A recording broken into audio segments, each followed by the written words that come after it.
Ever have an assignment due that's just worth so many points and you just don't feel like doing it? Well, my name is Neil Patel. I'm a professional high school student, and I'm going to be teaching you how to procrastinate. Over the years of my procrastination, I've learned around 4 steps that you can take to procrastinate to the fullest. Let's get on with the video.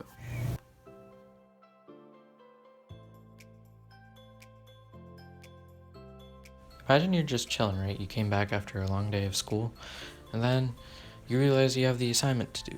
But don't do the assignment. Instead, watch something on Netflix. Netflix has thousands of movies you could watch and keep you entertained for hours.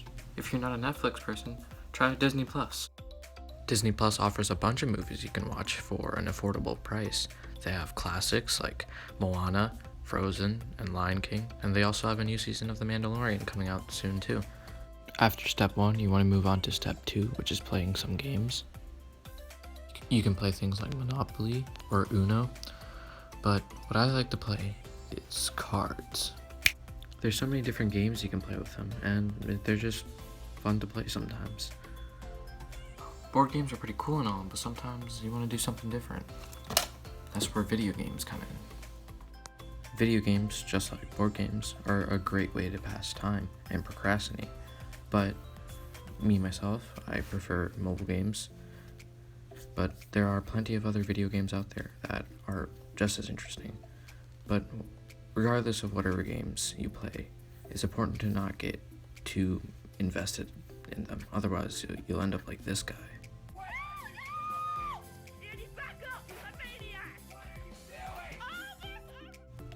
Next, we have step 3, which is going to sleep.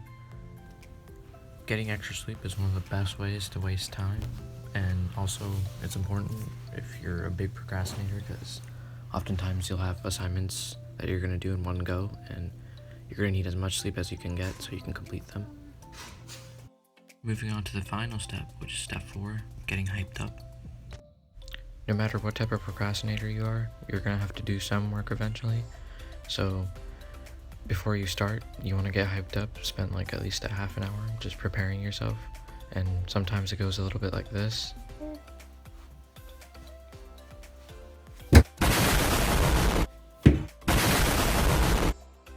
Once you're calm, like really calm and prepared, make sure you get some food, like good food.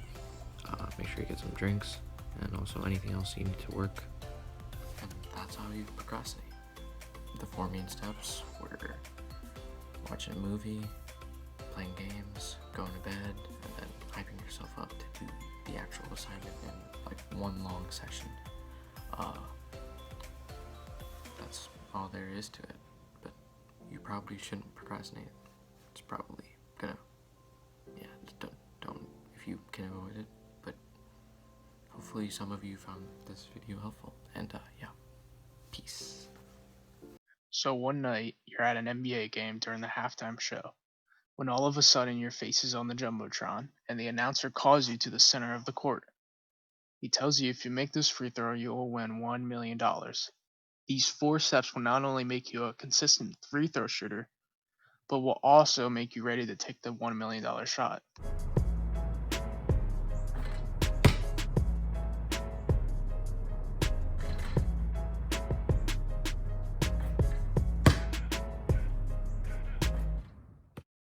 My opinion on free throws is very simple.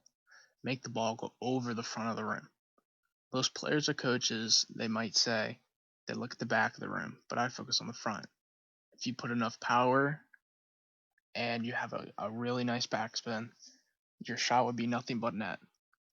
I see these basketball YouTubers that have these free throw tutorials where they use too much science and terminology. They say, I use the energy through my legs and force it up through my body, blah, blah, blah. That doesn't matter. As long as you're consistent and you shoot the ball properly, you will have a nice free throw and overall a good jump shot. These 4 steps will help you have a good, consistent jump shot. I call it the Berse method, BRSE. Balance, rhythm, setup, execute. Step 1 is balance. Set your feet and relax your body. If you're tense, you will brick the shot and you will choke. Step 2 is rhythm. Do your routine. Mine is 2 dribbles and a backspin. I do that for every shot and makes it so my free throw is the same way every single time. I look at the rim. I look at how close I am to the rim and how big the rim is. Now, most rims are the same size. Some rims are different. It just depends on what gym you're at, what park you're at.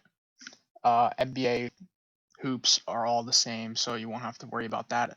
But looking at the rim is you acknowledging your goal, what you're trying to do, and that's get the ball to the rim, up and over the front of the rim. Step 3 is setup. Bend your knees, hold the ball correctly, and hold the ball at your waist. You want to hold the ball with your right hand over your left hand, if that makes sense. Hold the ball at your waist for power and accuracy. If you hold the ball up too high, you're not going to have enough power on your shot. I see players like Stephen Curry, who, when he's shooting his free throw, he holds the ball real low below his waist, and he is one of the best shooters. So, step 4 is execute. Lift your knees and extend your arms out. At the end of your release, flick your wrist for backspin. The backspin is the most important part. If you don't flick your wrist, the shot won't work. You also want to lift your knees and extend your arms out at the same time. You don't want to do it separately. It has to be all one emotion, and you have to flick your wrist when you lock your elbows at the end of your shot.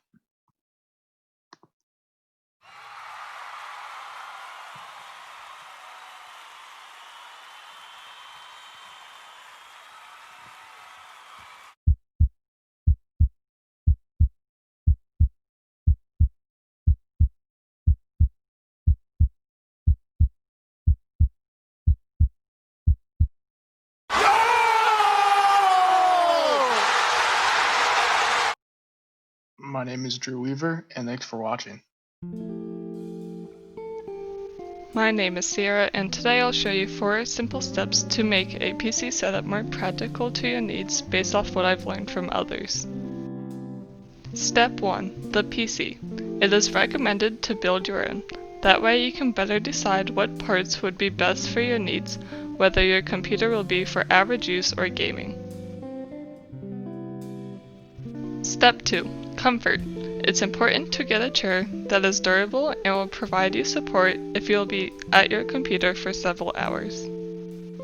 I would also recommend getting a large desk pad or a separate support piece so your wrists are not rubbing against the desk or straining over long periods of time. Step 3. Location. If you have the option, putting the PC in your own space is best. Step 4. Personalizing. One way I do this is by having a keyboard with RGB and different lighting effects that I use to match my background. Speaking of backgrounds, one software I use is called Wallpaper Engine. It allows users to display custom backgrounds, many of which even have custom effects and moving parts.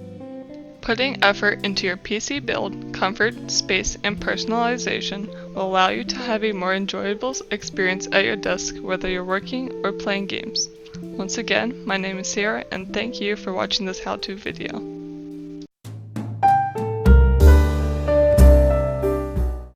Hi, I'm Riley Strayer, and today we're going to learn a few starter moves of point dancing, a more advanced version of ballet.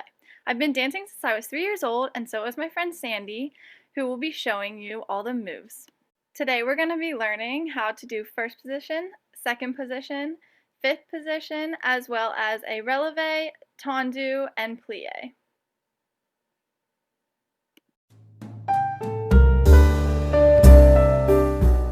To begin, stand with your feet together, pointing forwards. Then rotate your hips so your toes point out.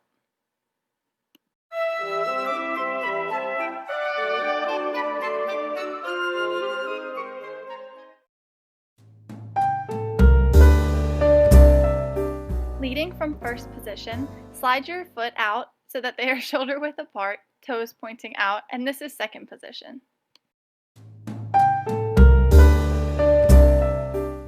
From second position, you move your foot forward, keeping your legs turned out, and then close it with your right heel touching your left toe. This is fifth position. The plie means to bend in French. Simply, you just bend at the knees, whether you're in first position,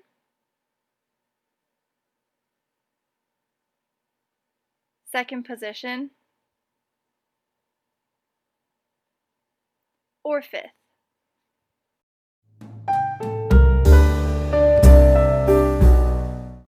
The second move is the releve, which means to raise in French. Rise up on your toes. The final move is called a tendu, which means to extend. Simply brush your foot, keeping your leg turned out to the front. I hope this helped. Thanks for watching. Nowadays, you can get the answer to whatever you need to know in a click of a button. What did our ancestors ever do without the internet? How-to videos are especially helpful for visual learners like me. Here's how to make one. How-to video in 3 steps with Abigail Gersang. Step 1. Choose a topic. In general, how-to videos are for how to do something, how to make something, or explaining how something works. Make sure your topic is specific, not vague, so you can explain it without using too many steps. It's helpful to choose what you are passionate about because not only will you have more fun filming, you might know more about the topic without added research. Here are some examples of topics. Cooking, Makeup. Sports. Dance. Step 2. Create simple instructions and a script. You want to explain the steps as if it were for someone who has no experience in the topic whatsoever, because you do not know your viewer's previous knowledge. Also, nobody wants to watch a video full of fluff when they are only looking for one specific thing. Make sure your steps are clear and straight to the point while explaining thoroughly. The keys to teaching are repetition, clear steps, and good explanations. It is a good idea to make a script so you know what to say in your video without missing details and what to film. Step 3. Know the basic filming procedure. Make sure your camera battery is full and your microphone is working before filming.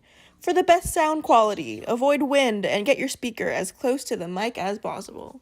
With how-to videos, you will want to keep the shots to close-up shots or medium shots to focus on the subject. Practice with angles to see what looks best. Here's a tip. Film horizontally as it allows the audience to see more of the scene and as most platforms are developed for horizontal filming. Have good lighting so the audience can properly see what you are doing. It is important to take the time to find a video editing program you would like to edit your video with.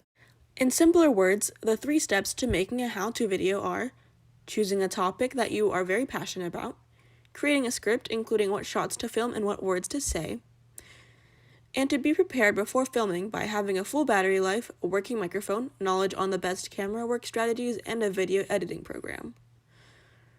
With these 3 steps, you can make the how-to video of your dreams.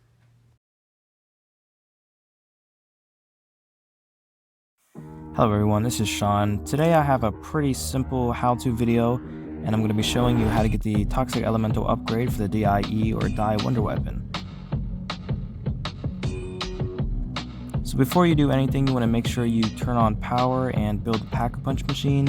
So you just want to make sure you take the route I'm taking. It should be pretty easy because the objectives will lead you right to it.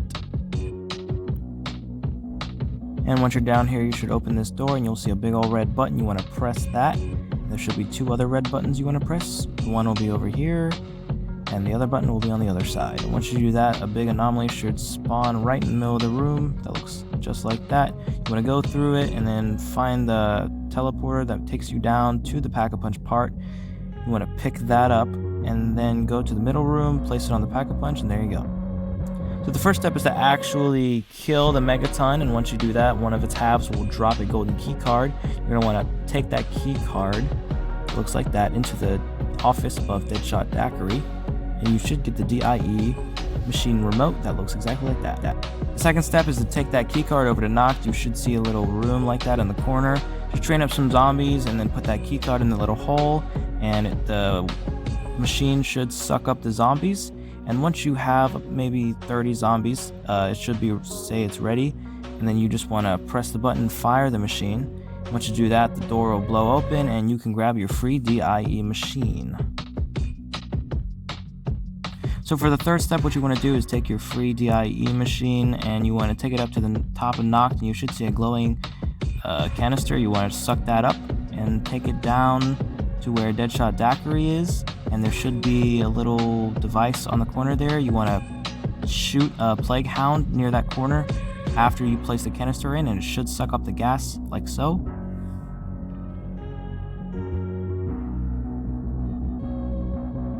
Your fourth and final step is you want to take that canister filled with the gas, put it on this box, shoot that, and there you go. You have your free Elemental Nova 5 upgrade.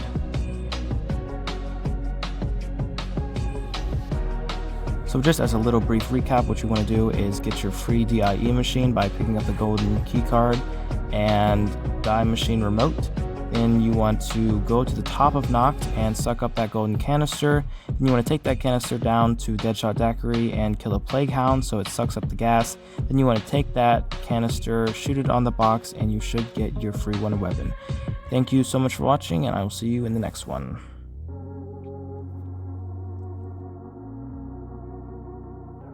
Hello, this is Adrian Shines. I've been skating for almost 2 years now, and I'll be showing you guys how to ollie.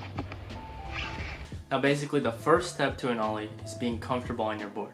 Getting comfortable on your board means being able to ride around, cruise on down the road, or ride down the sidewalk, and basically just the very basics of skateboarding. Now the second crucial step is knowing how to get on your board. Now you need to know the foot positioning in order to prepare or do an ollie. So basically the back foot should be on the tail of the board and your front foot should be right below bolts or right on bolts. Now you'll notice that later on you'll be able to put your front foot further and further back in order to get a higher ollie, but this will be seen later on. Once you get the foot positioning down and you have both feet on the board, as I said, you will need to bend your knees. Now bending your knees is a big thing, and it basically makes your body much more relaxed instead of really stiff, which can basically ruin your ollie. Now the third step is learning how to pop on your board. So basically to learn how to pop on your board, you should do this easy movement, or basically kind of like an exercise on your skateboard where you put power into the back foot while you're on the board and press the board down to where the front of your board is lifting up. Now you should learn how to get comfortable doing this and do it over and over again until you feel comfortable popping that front of your board up and pressing down on your back foot. Now the fourth step, or the fourth crucial step in knowing how to ollie, is knowing how to level out that ollie. To do this, you have to practice scraping your front foot up the board. So basically, if you practice this on your board, just scraping your front foot all the way from bolts to the top of your board, just repeatedly keep doing it, you'll understand the notion that is needed in order to make your ollie go up and level out. Now the fifth step is basically the last step, and it's combining the two steps that I said earlier, knowing how to pop and knowing how to scrape. Now if you were able to master the popping and master the scrape of the foot, then you're basically done. All you have to do is time it correctly. Now this is something very crucial that beginners also somewhat fail at, because the timing is quite hard. To get the timing down, it's basically just all practice. You have to know how to pop and scrape, and all you have to do is keep practicing, keep doing it over and over again until you finally get off the ground and level your board out. Thank you for watching this tutorial. This is Adrian Shines. Hopefully you guys go out and try it, and I am signing off.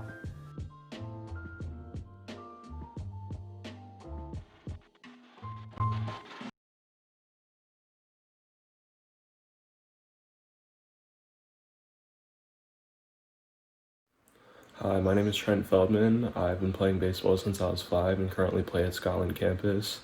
I'm going to be teaching you how to throw a curveball in 4 easy steps. The curveball is the second most thrown pitch in baseball and can be picked up from a very young age. It's a very deceiving and hard to hit pitch because of the curving action. With a curveball, there are a few different ways to throw it depending on your arm slot, what your dominant hand is, what movement you want it to have, and what feels comfortable or works the best for you. I myself have had 3 different grips over the past couple years. I'll demonstrate some of the most basic grips, and then next I'll show my personal grip.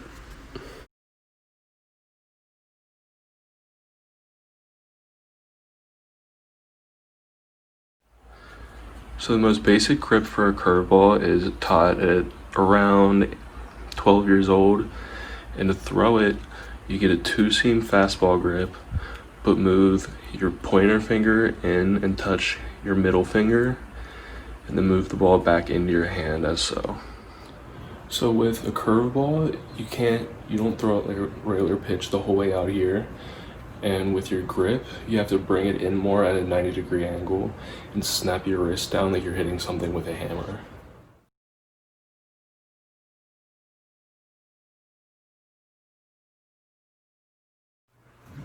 Now that you have this basic grip down, I'm going to show you how I throw my curveball. So instead of holding it like this, I dig my pointer finger into the lace like this. And instead of having to snap so hard, I can just follow through and I don't have to put that much stress on my wrist.